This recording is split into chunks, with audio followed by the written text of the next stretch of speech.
We all know by now that plant prices have slowly been dropping since the 2020 boom, but not all of them have dropped. In 2025, there are still some plants that are stubbornly expensive, and I'm going to show you them today. Starting off super strong with Philodendron Ilsemanii. I was so shocked to find that this plant still has a pretty big value. I couldn't find, and this is very interesting, many people that were selling it personally, so people on Facebook, collectors, things like that, couldn't find people. The only thing I could find is it listed on 1 or 2 shops, and even then, the value is really high. I don't even know why this would be. I know a lot of you may want to ask me why I think these things are. In the case of Ilsemanii, I had one once in 2020, very famously. It did end up dying, but it was very, very difficult to care for. It struggled to root. It just didn't seem to want to grow. I would love to have another go at one now. However, that price is really putting me off because not only do I think personally that all the plant prices should come down, am I right?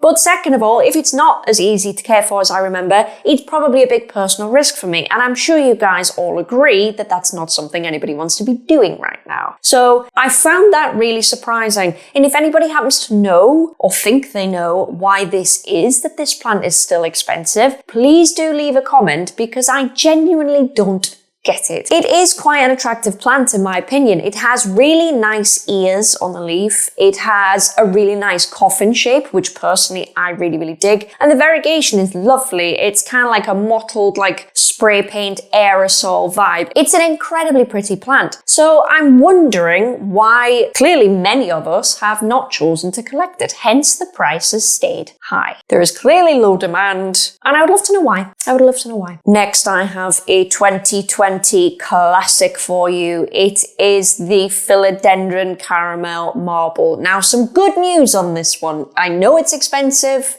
but the good news is it is in tissue culture and you can actually buy this one online, albeit quite expensive. I had a look at the supplier prices for this plant and they could be cheaper, to be honest. They are still quite expensive. So if you're paying a little bit of money for a very small plant, that is why that is legit. But I do think it's kind of a cool thing that they're being tissue cultured and brought out that way. They will gradually get cheaper, but they probably won't, I suppose, again, like the last plant, if there is no real demand. I don't personally like that kind of plant. Just the growth pattern, I want something a little bit more bushy, as if you can't tell, you know. But I know loads of people love it. And in terms of the variegation, it produces the most gorgeous color selection of possibly any variegated philodendron. I know. It is honestly stunning, and you can obviously see why they call it caramel marble. I can't comment on care. I think I had a cutting of one like 2 years ago, and I think I had to sell it off in the end. But, you know, I think they're fine if you want to buy one. Do your research. Maybe don't want to buy one too young, just in case it dies on you. You know, it's a lot of money. I don't think you would make money personally doing cuttings of these. Maybe you would.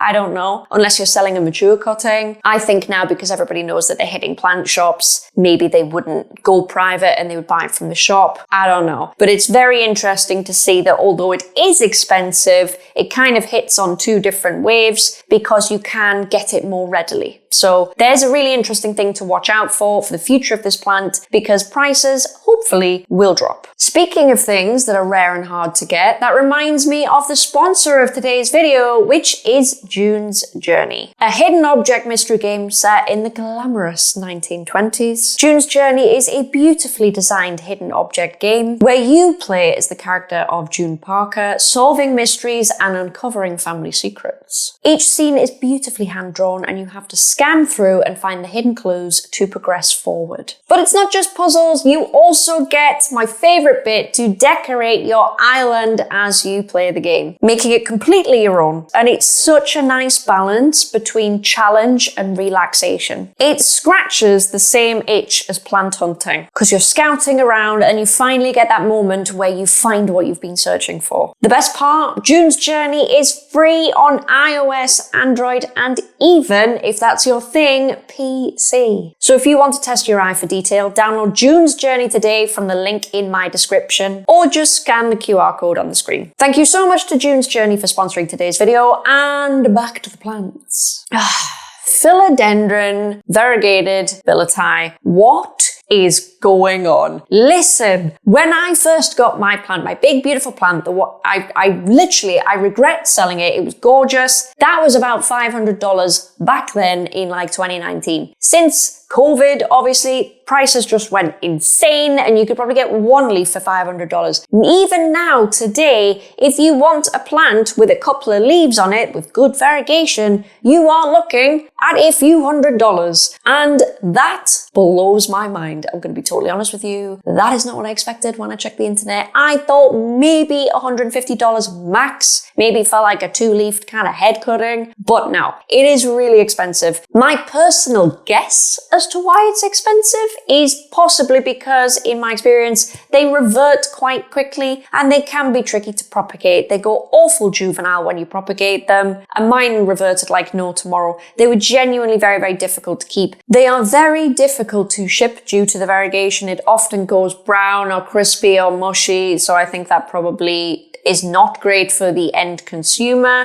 But hey, I'm still surprised to see it at that price. Low demand has probably kept this plant at that price. I will explain what I mean. So normally you would think that a plant would be expensive because it's in high demand. Yes, but a plant can still be expensive when it is in low demand because a seller just needs 1 or 2 experienced collectors to come along and pay that price for the plant. And a lot of them will. The variegated billietiae has just not become a mainstream plant anymore. It's just not one that made the cut, I guess, through 2020. And I think for a lot of the reasons I've mentioned, that is why it's probably still expensive. But is it a beautiful plant? Yes, it is. I understand what it's like to chase pretty things. Honestly, I get it. Time for another beautifully, beautifully coloured plant, and that is the Philodendron Red Congo Variegated. Listen, this plant is so stunning. And you know what? I don't think I've ever had the pleasure of owning one. And if they got cheap, I might actually do that, because I think down here, you probably can't see very well, it'd be nice to have something a little bit bushy to add some colour. Maybe that's one of the ones I would go for. I do have a few plants in mind that would curate that kind of vibe down here. Let me know if you've got any suggestions. But it's a really, really beautiful plant. Now, I don't know why this has stayed expensive. I don't know if it's like a production thing, i.e. what we said about the billietiae, that it doesn't grow very well, or it reverts, or doesn't propagate very well. I'm not really sure because I don't have experience with the plant. I know that you can get a variegated green Congo super, super easy. That's like the opposite of this plant, by the way. If you like the idea of this, but you want something so different, or you still want a Congo, I guess, then you could go for that. But I'm guessing you don't want to do that because this is completely different vibes. This is very, it's like a weird variegated autumnal vibe. It is absolutely stunning. One thing to note is that these plants do grow quite large. I know they look really cutesy and small, but honestly, these get big. The Congos, generally speaking, get quite big. So if you do want one, you think, yes, I'm going to pay that price, because it will be a lot, then just be aware of that. When you're buying one in, I doubt you're buying something that size, but it's always good to be aware of these things. The last thing you want to do is drop a load of money on something and then realize, hey, it's too big. Trust me, I've done it before. This takes up half of my kitchen, okay? It's big. It's massive. Let me show you how big this is. Do you see what I'm saying? Gorgeous plant though, quite honestly. And this one really does take it for the vibes and the way it looks. So if you want to spend that money, I really don't blame you. Philodendron Gloriosum Type 1 is so unbelievably beautiful. And I know I'm biased. I'm biased because it's my plant originally. We all know this. And I don't know if you can see what is back there. Can you see this? Oh, it's so beautiful. I might even pick it up for you. Why not? Why not? I need you to see why this is expensive. All right? Can you see? Can you see why this is expensive? Yes, I know that. That's actually insane. It's beautiful. This yellow leaf here, let me just show you this. There, can you see it? That is the newest leaf. I know, I'm sorry, hi, I'm tiny, but you need to understand why this plant is gorgeous. Yes, all right, it's a bit dog-eared on the bottom, okay? It's been a hot summer in here, but it's beautiful. I'm going to put him back while we talk about it. So I think this plant could be expensive because it's not many people have it. I know it's circulating a lot more now. I guess it does revert a lot. This plant is very weird, actually, and as someone that's probably had it second longest out of everybody, I can tell you that The plant is odd, right? Not only does it go through the really cool color stages, which is amazing, by the way, you probably caught it before on that footage. Basically, the variegation comes into yellow, then it fades to cream, and then it fades to lily white. That's completely normal as part of the plant, and it's awesome. But the plant can carry like a ton of variegation in the stem and then just not pump out a variegated leaf. It's very, very bizarre. And I suspect, although that's not really a problem if you own the plant so much, but I suspect when you are trying to sell it, it is slightly problematic. I did have a whole bunch of it in that cabinet, but it's gone. I don't personally see any other reason why it is difficult or it should be that much money, I guess. It is pretty elusive. We all know this. One day, guys, it will get cheaper. The issue is we have the Gloriosum Type 2. Yes, there is a difference. The Type 2 is a little bit more like the Monsteraceae constellation of Philodendron gloriosum. The variegation is obviously a little bit different. It's a little bit more mottled. The type 1 is more like, I like to compare it to a Monstera albo, okay? The variegation is a bit different, but ultimately it's gorgeous. It's cheaper over here. That's probably because I'm selling it and I have some upstairs. I did see a post in the US recently where they were selling, I think it was 2-leaf plant, quite small, for like $1,000.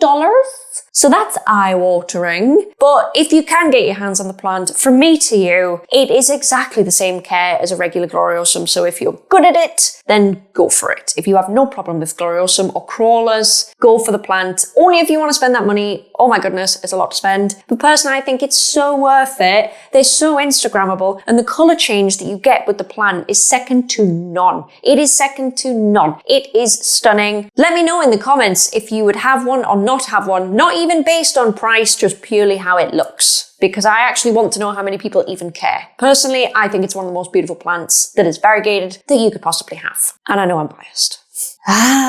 Alocasia, cuprea, variegata. Listen, there are more than one type. There is the pink type that everyone loves. You can get things like the mint that are in tissue culture and stuff like that. And you can get the aurea, which is also known as caramel latte. Now, I tried to buy a caramel latte a few months ago. I bought a comb. It was not variegated. And that comb cost me £100. And that is a very, very expensive regular Alocasia cuprea to have. So the reason I bought the comb was to grow it into a beautiful plant, yes, sure. But it was basically to harvest combs and then sell them on and reap back my investment. I personally do think that Alocasia are very good for that. Not every Alocasia, they have to be one of the expensive ones. But if you can get your hands on an expensive one and you're good at growing them and you can produce combs, I realize there's some steps in that process because Alocasia aren't usually the easiest things to take care of. But if you can get some money back.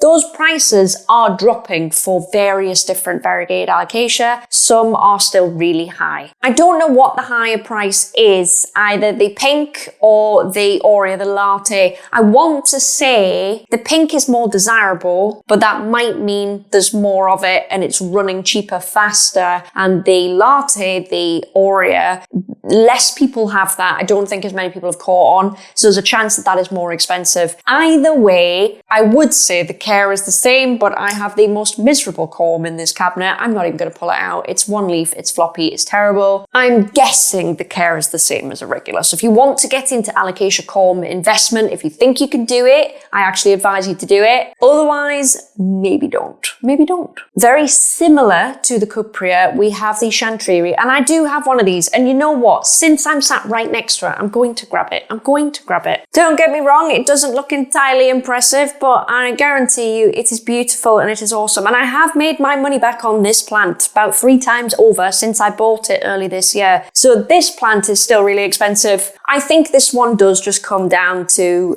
general demand. It's the whole pink thing. And by the way, it doesn't just have to be this plant. A lot of pink Alocasia generally are expensive. So you can use this bit as kind of like a guide for just variegated stuff. These are definitely on the expensive side. This, I also have the pink black velvet, which is less expensive. I'll just get him out. One moment. This is turning into a variegated Alocasia video. Depending what country you're in, these can also be expensive at the moment, but they are less expensive expensive than the other two plants I've just mentioned. This is definitely coming down in price also. How, like, what is even that? Look at that, it's so stunning. Black velvet, pink variegata. And this one is less loved by many, but I love it. This is the aurea.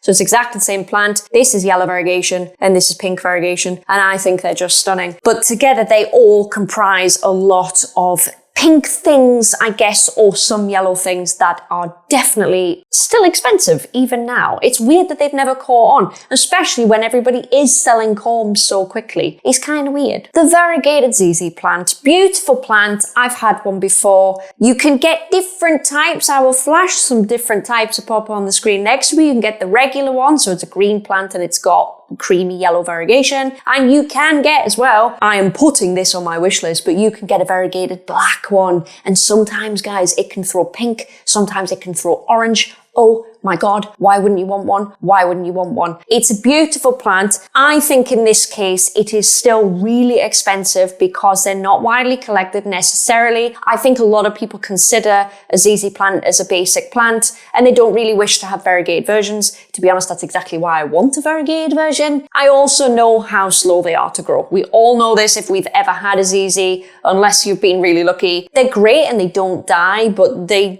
just not the quickest growers. They're very rewarding in their own way, just because they always look super healthy, but they're not the fastest. So I think that's possibly one of the reasons why they are expensive. But honestly, the orange one, that is going straight on my wish list. So I can sort of see reasons why they are potentially more expensive. I think to manufacture these plants on like a bigger scale, I think it would give the supplier a bit of a headache, perhaps. I don't know. I'm not an expert. I'm not a manufacturer of this plant. If you know a different reason why you think these guys are expensive, please let me know in the comments. And if you know where to get one from, maybe let me know. Maybe let me know. Have you noticed any plants at all that are still super expensive and you're out shopping and you're like, what? What do you mean? What do you mean it's that price? Please let me know in the comments below. And until then, I will see you in the next one, guys. Bye. Thank you so much to June's Journey for sponsoring today's video. Don't forget to check the link in the description.